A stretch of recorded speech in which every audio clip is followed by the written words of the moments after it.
IFM News. IFM News. IFM News. Lokal.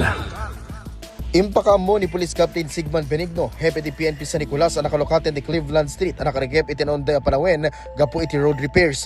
Imbatad na, nga anusan pailaing di kiti motorista itinailat at dalan, tap na makapag na agturong kadakwadaken iti dakkel amol. Well, idikal man, Sir Lo, na lukatan dito'y half lane na. Dito'y kalsadan nga mapan dito'y Robinson's Mall, from dito'y covered court tayo, mini cultural center. Kaya although half lane lang dito, can light vehicles lang ti may palobos nga magna. Light vehicles, ti kajay four wheel vehicle tayo.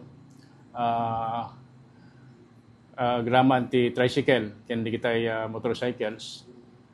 Pero no, di kajay heavy equipment agad madi, di kajay like trucks, kada buses, magnadapilad to'y National Highway tayo nuka.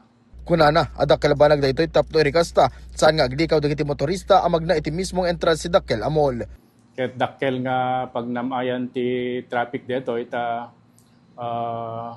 imbes nga magnad to'y intersection tayo ti Plaza 365, kahit mabalinin nga sumrek da dito'y, can nag-exit da. Idagdama, ket may uray laing ti panaglukat anaming pinsan iti kalsada, tapno irikasta, ket makapagnapayan da kiti dadakkel alugan akas iti minibus. Para iti IFM News, ay Dolores Martinez, Tatak, IFM. IFM News. IFM News. IFM News. Lokal.